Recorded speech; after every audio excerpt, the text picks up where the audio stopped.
the steel.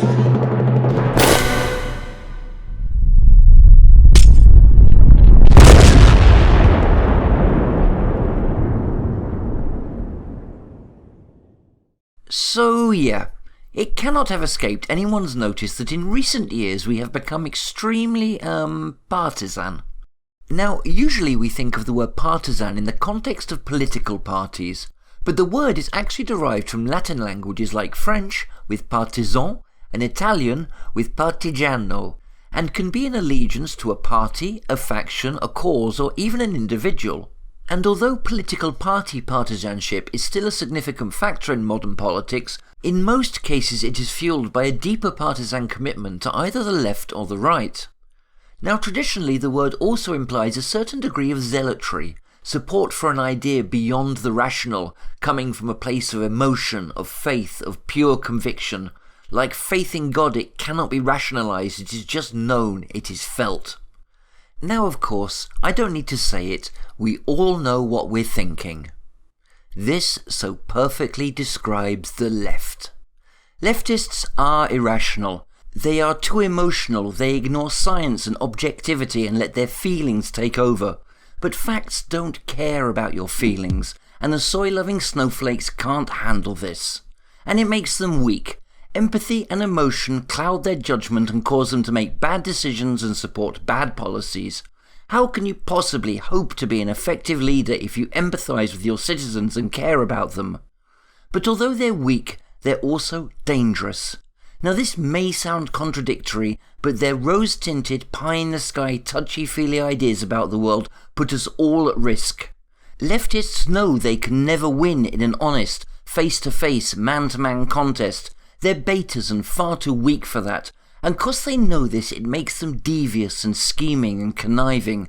They constantly lie and cheat, they move goalposts and build strawmen, and when anyone calls them out or contradicts them with facts, they'll just try and use their superior numbers to bully that voice into silence. But the point of this video isn't to say obvious things about leftists.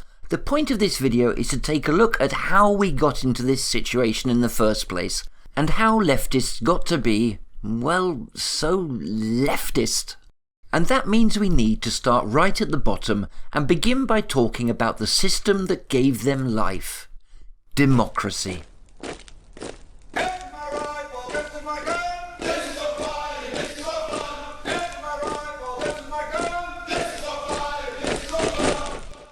Democracy is clearly, so far, the best, most ethical system of governing complex civilized societies that our little species has managed to devise.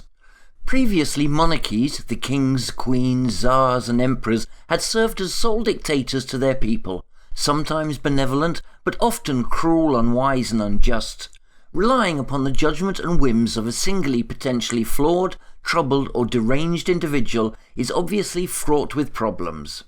But a rule that was nonetheless imposed upon the people and sanctioned by clerical auspice and the divine right of kings. However, enlightenment and reason gave birth to a new idea, that all free men should be able to choose the manner in which they are governed, and this idea, being most just and reasonable, has survived to the modern day, retaining its righteous rectitude across the years. However, despite democracy's noble and virtuous creed, in practice it faces certain problems which tend to undermine its honourable intentions. You see, democracy gives people a choice in how they are governed, but the more options they are presented with, the more their decisions will tend to fragment and diversify. In the 2016 US election, 128,838,342 people voted, out of a possible total adult population of 250 million. 62,948,828 people voted for Donald Trump, and putting aside for the moment the bizarre US system where the person who gets the most votes doesn't win. Look, even if you've personally benefited politically from the US system being like that, you have to admit that a democracy where the person with the most votes loses is a pretty what the fuck concept. But yeah, nearly 63 million people voted for Donald Trump, meaning that only 1 in 4 adult Americans, 25%, actually wanted him to be their president. And when Obama won in 2008, he only had 30% of the vote, meaning he had the support of 3 out of every 10 adults. And this is kind of the best case scenario for a modern democracy, as in America there are only 2 parties to choose from, the fewest possible number while still providing a choice at all. Try adding just one more into the mix. If in 2016 the same vote had been split between 3 candidates, then Trump would have probably had the support of only 2 in 11 adult Americans, around 17 or 18%. 100% voter turnout never happens. Nowadays just 60% is considered reasonable and fair, and anything over 70% really good. People don't vote for a variety of reasons. Some dislike the choices they're given, others feel alienated from the system itself, some are struggling in their lives and unable to dedicate the emotional time and space required to care about voting, and others simply come from a culture where they've never been shown or taught how to engage with politics. The problem is that any democratic system which provides its people with leaders whom are not supported by 8 or 9 out of every 10 voters is one that will, over time, start to lose its credibility, authority and legitimacy. Therefore, a key aspect to the integrity and long-term survival of a democratic system is to place strict limits on the choices available to the voter, ideally only 2. However, whilst this is objectively true, democracy can never openly admit this, as it's entirely antithetical to everything it supposedly stands for and embodies. And just like electing leaders with only 10% support of the population would ultimately undermine people's faith in the system entirely. So ideally, only 2 choices should really be given to the voter. The US has managed to remain a 2-party system for most of its history, the pendulum swinging constantly back and forth between the 2. And the UK has ostensibly been a 2-party system for a long time, with the 3rd party sort of hanging on like a vestigial tail or some persistent tumour. During the 20th century, the Liberal Party was replaced by the Labour Party as being the main competitor to the Conservatives. But today the Liberal Democrats are the vestigial tail, only really relevant in their power to form coalitions with one of the other 2 main parties. 2 is the magic number. Which brings us to the next piece in our political puzzle, the next brick in our democratic wall.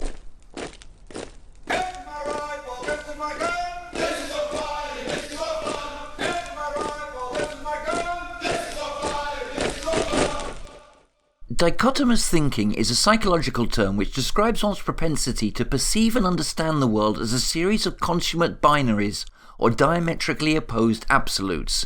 In other words, to basically see things in strict black and white, good or evil, right or wrong, and so on. It manifests as a general refusal to acknowledge or engage with any grey areas, and to adopt an unconditional either-or, for or against perspective on issues.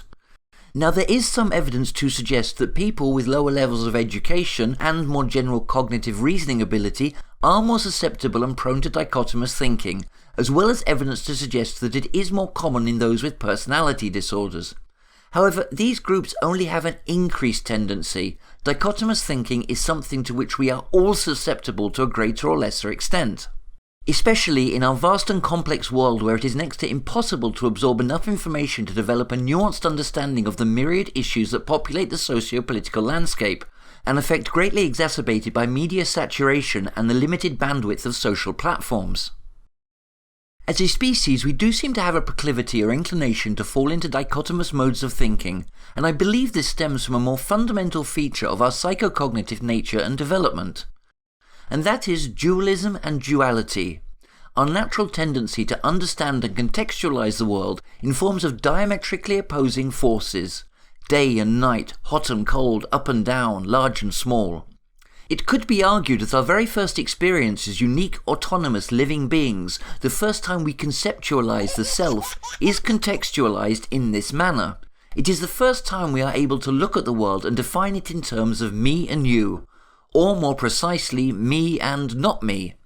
Dualities are a key part of how we first start to impose order on the chaos of the world around us, and to define and understand things.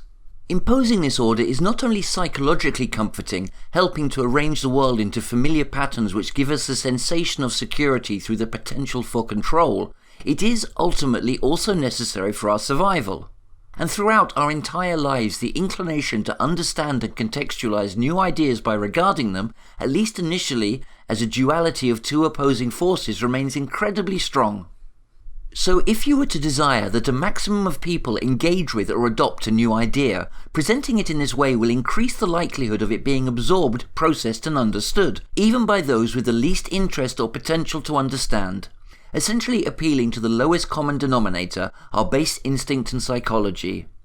After that, the tendency for people to enter into a rigidly dichotomous understanding of the subject could depend upon many factors: how interested they are, how much they want to learn, how adept their reasoning, and, in my opinion very significantly, the degree of their need or desire to find psychological comfort and security by imposing strict order on the chaos of the world around them. Grey areas mean unknowns or uncertainties, questions and situations to which there is no easy yes or no, right or wrong answer. And on our vast, complex, tumultuous little planet, seemingly countless, endless uncertainties can cause psychological stress and upset to a great many people.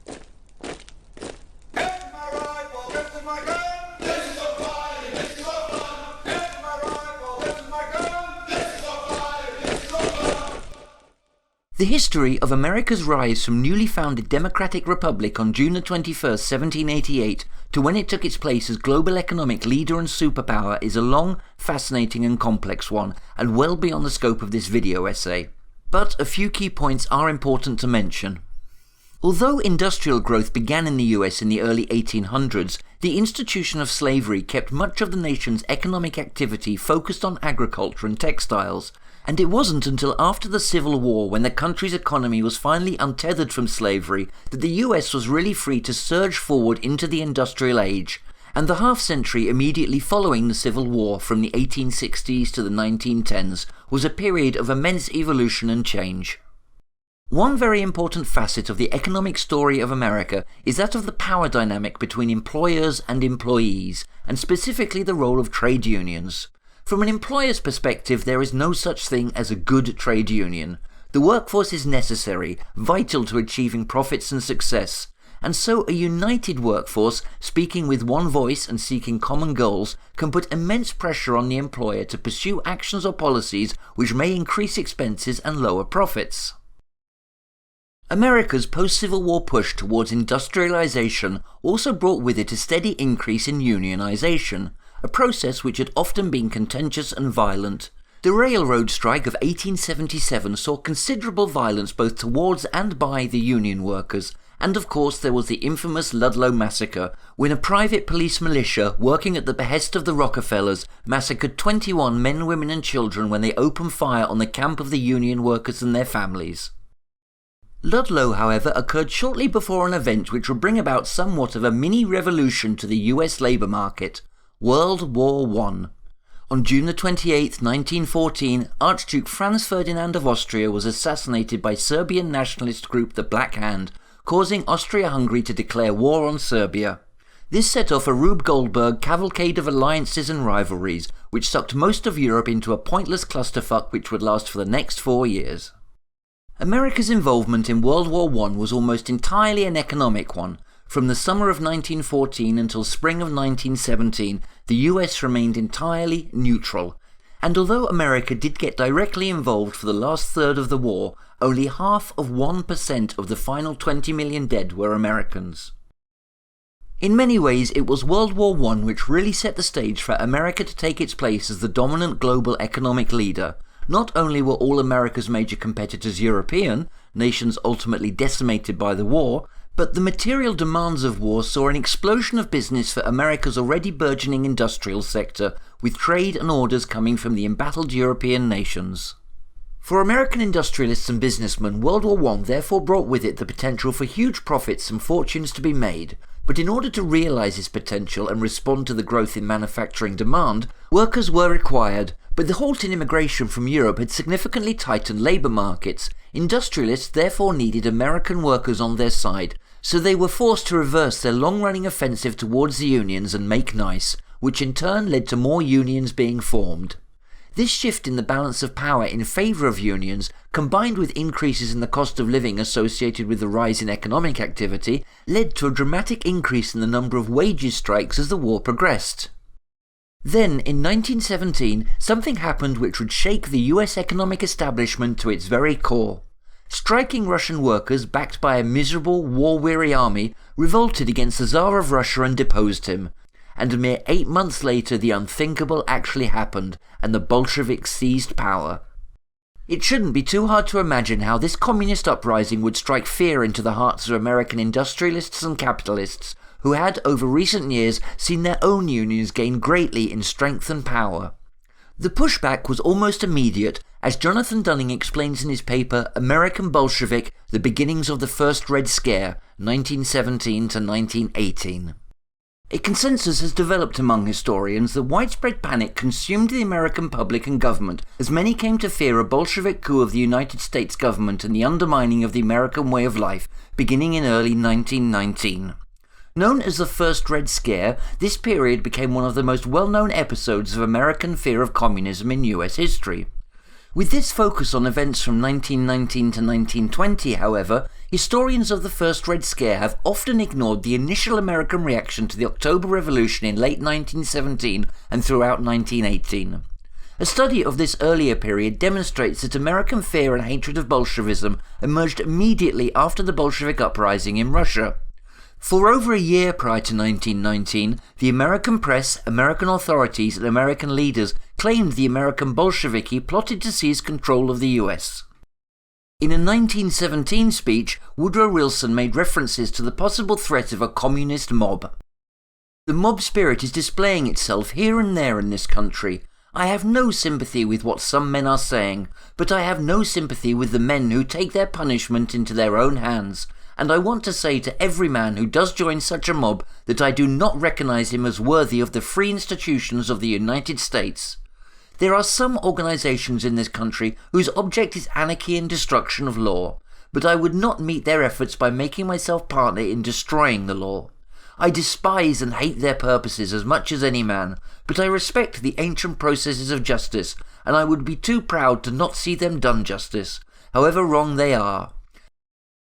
It was at this moment in history, and for these reasons, that America began in earnest its now century-long offensive on lefty socialist politics. But didn't I say at the start I was going to explain why leftists are so leftist? Well, I'm getting to that, I promise. There's a lot of moving parts to consider, and the groundwork I've laid here will be relevant for what comes next. And before we look at why lefties are so left, I think it would be interesting to know why we call them lefties in the first place.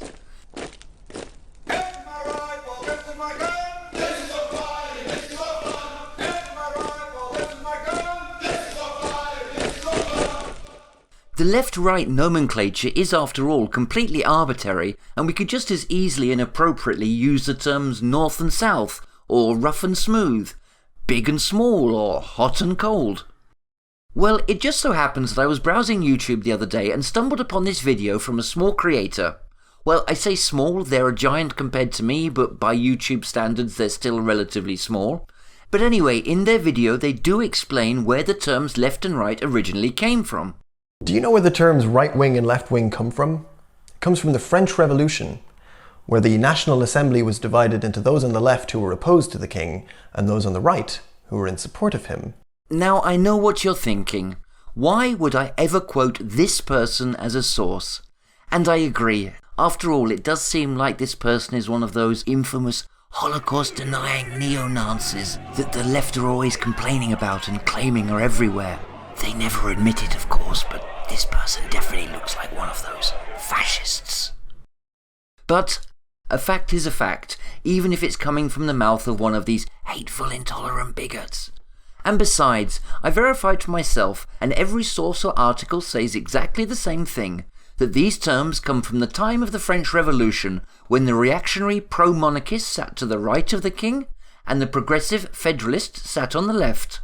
Now, I don't know about you, but I always find learning the origins and history of this kind of thing absolutely fascinating. It's such a shame, therefore, that it's complete and utter bullshit.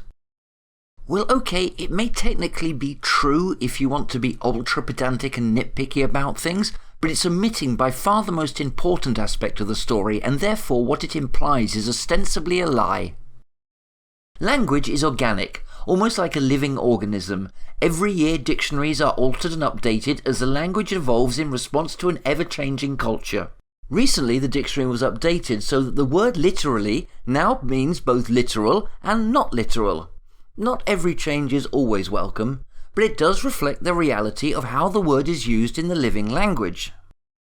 When a new term or expression manifests in a language, it does so because of some immediate, prevalent, cultural knowledge or phenomenon. For example, I'm British, and one word Americans have to refer to freaks like me is the word limey.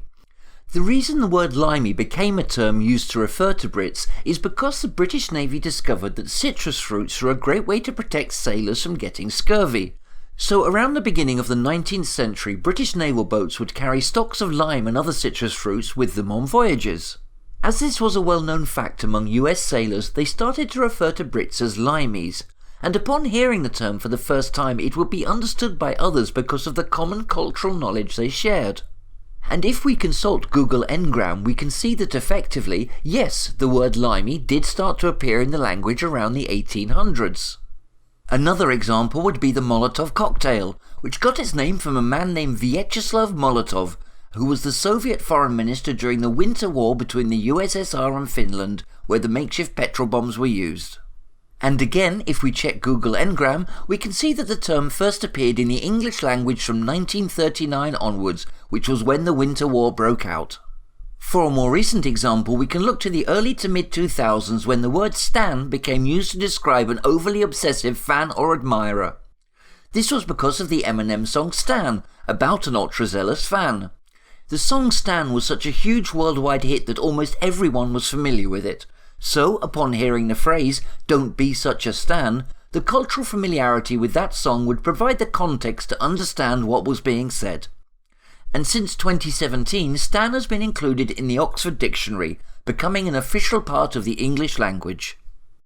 So here's the problem. If we check Google Ngram again, we discover that the terms left and right wing did not appear in the English language at the time of the French Revolution. In fact, they weren't used until somewhere between 1910 and 1920, with the popularity really seeming to take off around 1917 or 1918.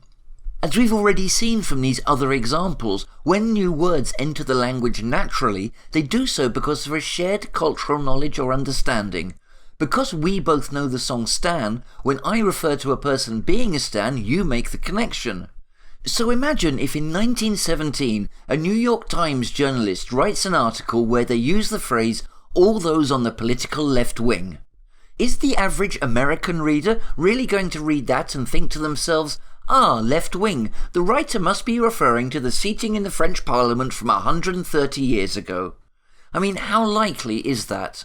Additionally, there is also the problem that even if by some miracle the reader were to have that knowledge of the French Parliament and make the connection, they'd also have to be able to decipher who the term was being used to refer to in the modern day.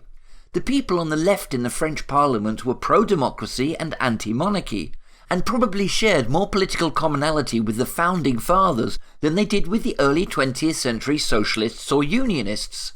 Aside from the vague, more reactionary or more progressive interpretation, the left of the French Parliament basically had almost nothing in common with the left of World War I America. The point is, the term clearly did not enter the English language naturally as a result of organic linguistic evolution driven by shared culture. It was, to all intents and purposes, consciously chosen and then artificially injected into the language. The first time people saw this term, it would require an explanation. Now, I want you to try and imagine for a moment either contemplating or discussing politics with the terms political left and political right completely removed from your vocabulary. The left-right spectrum line doesn't exist, neither does the left-right libertarian-authoritarian graph. The entire left-right dichotomy is completely absent from your political and mental vocabulary. I suspect that if you're like me, it's almost impossible to imagine. So deeply has this idea of left and right become ingrained in our socio-cultural understanding of politics. But nonetheless, try to imagine how the political landscape would have appeared to the average citizen in, say, 1912. It would have probably looked something like this. A whole bunch of disparate political groups and organisations, some with overlapping goals and interests, others not, and no real points of reference for how to contextualise the landscape as a whole.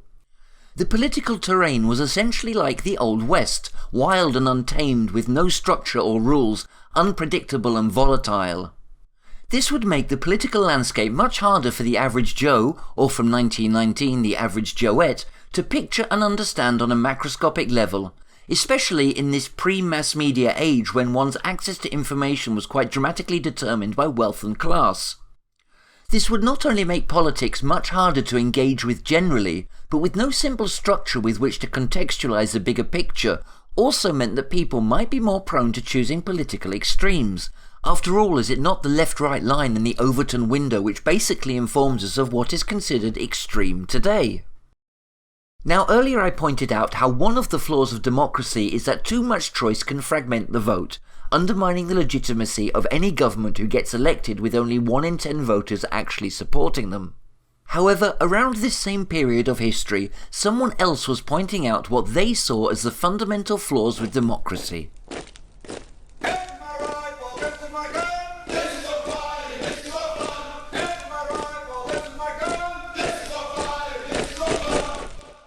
In 1920, journalist, political commentator and writer Walter Lippmann published his democracy-damning tome, Public Opinion, in which he argued that one of the fundamental problems or flaws with democracy is the inescapable fact that people are idiots.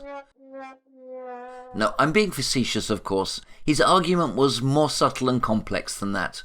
Lippmann basically argued that people were incapable of engaging rationally with politics because ultimately the information they had about the world would always be incomplete or distorted. He argued that on one side you have the real world as it is, and on the other side you have the subject, the citizen, the voter. But the voter does not see the real world directly.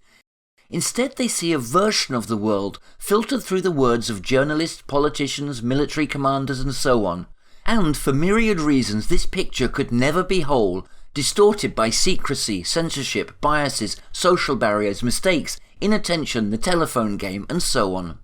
The public could only ever engage with this pseudo-environment, as he called it, this false distorted impression of the world as it is. But any actions they in turn took would still have an effect upon the real world.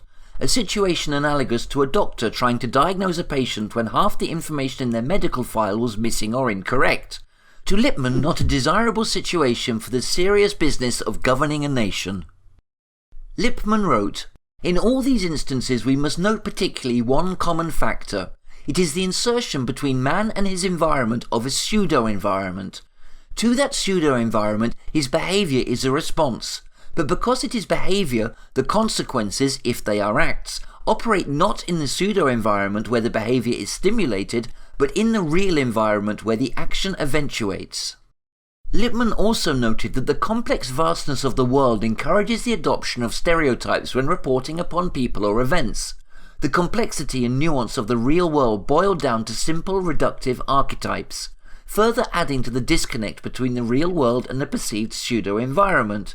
He expressed this when he wrote, "The Charnwood Lincoln, for example, is a noble portrait, not of an actual human being, but of an epic figure, replete with significance, who moves on much the same level of reality as Ennius or St. George."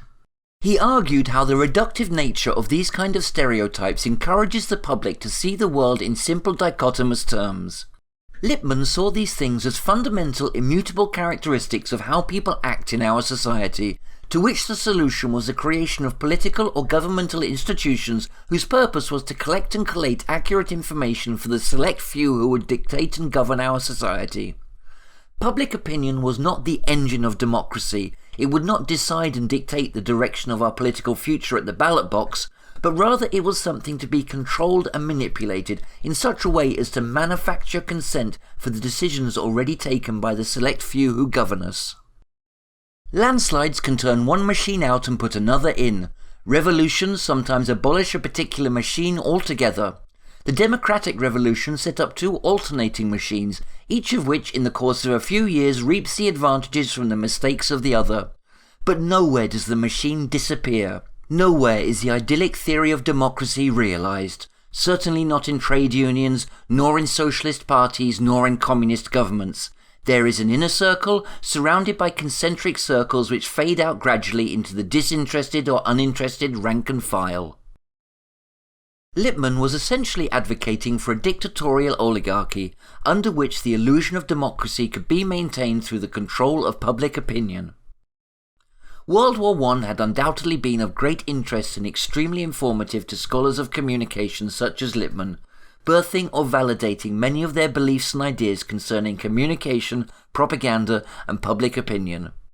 It is also worth noting that Lippmann was not just a writer and a journalist. He also acted as an official and unofficial advisor to a number of US presidents, and had a personal relationship with all of them from Wilson through to Nixon.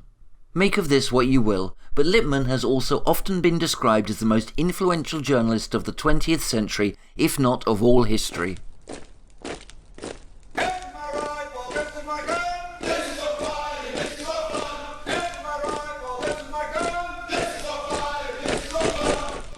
So let's put all the pieces of this puzzle together. The American economic, political and social elite had long despised trade unions and the organised labour movement. World War I had given rise to a huge industrial economic boom, one of the results of which had been an increase in the proliferation and power of trade unions. The war had also been highly influential in the study and understanding of media, communication, propaganda and public opinion. The political landscape was, conceptually at least, fragmented and complicated. There existed few of Lippmann's simple stereotypes that could easily describe and contextualize the system as a whole, and that the average citizen could use to identify the epic figures or devils of politics.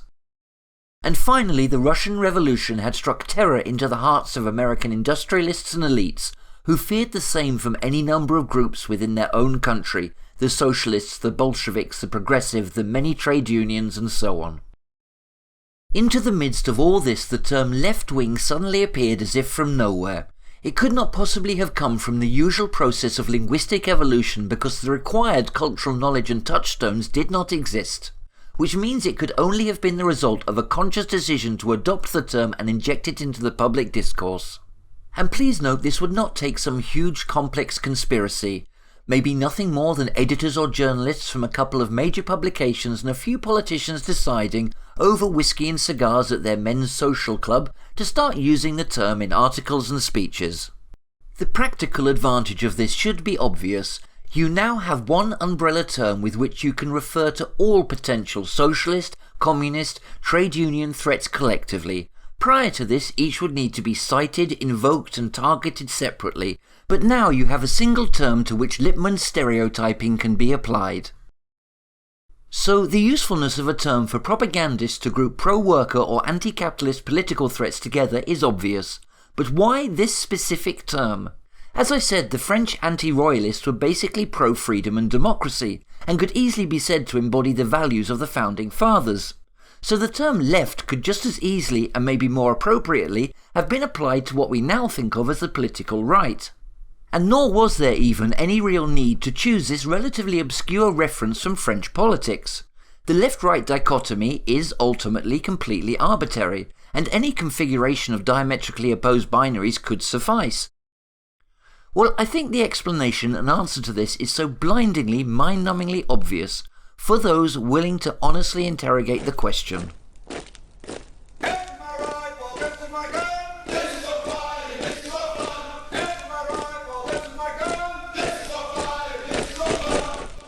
The left-right dichotomy appears to be, on the surface, innocuous and neutral, a very common, polite, familiar duality carrying with it no judgment, criticism or derogation. Except it isn't. It is actually an innocent-looking little duplexity that is imbued, loaded, saturated with disdain and contempt.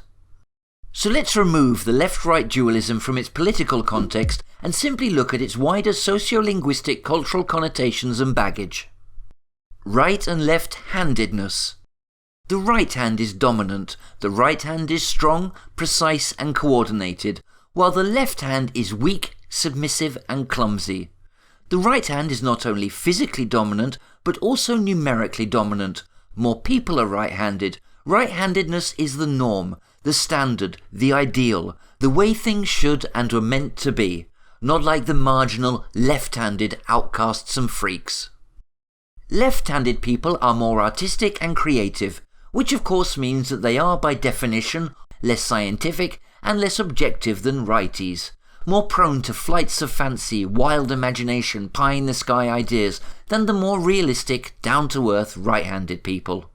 Oh, and in case any pedantic, dishonest dumbfucks out there are going to say, well, actually your theory is wrong because brain-body inversion means that left-hand creativity is actually coming from the right side of the brain. I defy anyone to seriously try and argue that that is how we typically think of it. We say left-handed people are more creative. We don't say right-brain dominant people are more creative. Another thing we say is that clumsy, uncoordinated people have 2 left feet, not 2 right feet, although wouldn't clumsiness be the result if we had 2 of either? But we choose left because it's already seen as the weaker of the 2. Then, of course, we have perhaps the most damning association of all, maybe stemming from all the things I have already mentioned, and that is right being an analogy for the masculine while left is coded as feminine. So the left carries with it all the misogynist paraphernalia usually associated with the sexes. The feminine is weaker, more emotional, more irrational, again lacking the strength, pragmatism and rationality of right. Women struggle and don't perform as well in science, math and STEM. Then we have the even nastier associations and preconceptions. Because of their physical weaknesses, women cannot defeat their enemies with straight physical face-to-face confrontation, so they tend to be seen as more duplicitous, more underhanded and more sneaky.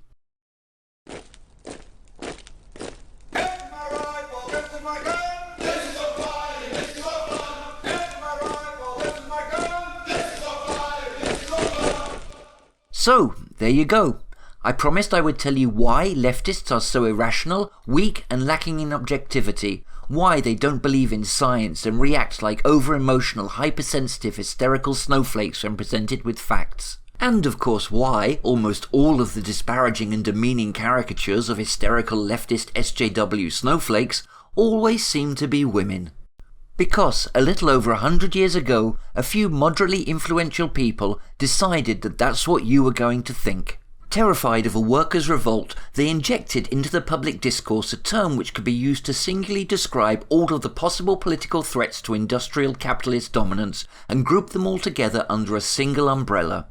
A term which, whilst not obviously or openly hostile or derogatory, carries with it a lot of subtle negative implications and subtext, suggesting the ideas of the left are weak, irrational, unscientific, unrealistic, and maybe worst of all, feminine. So they planted a seed which, after a century of fertilization and watering, reinforcement and repetition, has entered so deeply into the public consciousness and disseminated these notions with such ruinous efficacy that today, 100 years later, they are still repeated daily by millions of people. People who, despite the blindingly obvious nature and origin of the misrepresentative propaganda they are spouting, actually seem to believe it speaks to an objective truth about the character and behaviour of real human beings in the real world. And it is quite frankly amazing the length some people will go to legitimise and validate this myth. A fairy tale, in essence so simplistic and obtuse, it has all the sophistication of believing in Santa Claus or the Easter Bunny. And none perhaps more so than Mauler, who in his video, A Critic of Star Wars The Force Awakens Introduction, goes on a 20-minute long screed basically in support of the childish, idiotic notion that lefties are just weak, irrational subjectivists who spend their time uselessly wallowing in the eternal ipsity of their feelings, while the superior, rational objectivists, steadfast and consistent, rise above them displaying true pragmatic intellectual integrity.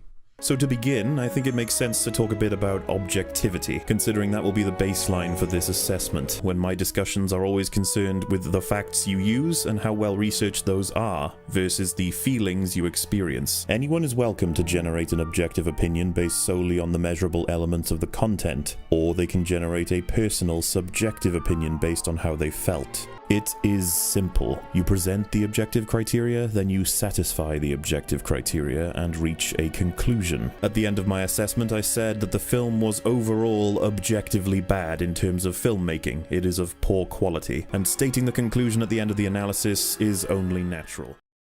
When you strip Mauler's shtick here down to its short and curlies, it's really amazing to see the degree of effort and intricacy marshalled in service of constructing a justification for an idea that is in essence so infantile. Mauler has constructed the Taj Mahal of arguments on a foundation of stickle bricks from blueprints on an Etch-a-Sketch. Anyway, Mauler, I'll finish with you later. Back to the subject for now. One thing I think is interesting to note, if we bring back the Google engrams for left and right wing for a moment, if we superimpose the two engrams on top of each other, what we notice is that the term right-wing seems to enter into usage slightly after and at slightly lower density than the term left-wing, almost as if the decision was made to start specifically using the term left-wing, but then that inevitably led to the term right-wing being adopted as a natural counterpoint. Left-wing cannot help but invoke one half of a diametric duality, left and right. It's as natural as, well, as bread and butter. I earlier pointed out how democracy needs to limit the number of choices available in order to maintain its air of legitimacy. And whilst I don't actually believe this was necessarily the primary goal, or even really in the minds of those who first introduced the term, the advantages of such a framework are real, and I'm sure became apparent before too long. The left-right paradigm provides a simple, all-encompassing framework with which one can contextualize and understand every political position and idea. Providing this kind of self-contained bimodal system as a framework for understanding our political landscape panders to our most basic instincts and tendencies to seek duality in the world, and encourages our propensity to fall back on dichotomous thinking in situations where we are unsure or uninformed. By turning politics into this eternal rivalry between two diametrically opposed forces, it encourages people to unite their votes behind the one party most likely to represent for their team, discouraging a fragmentation of the vote between too many choices. You may not be getting what you want, but at least the bad people aren't going to be running things.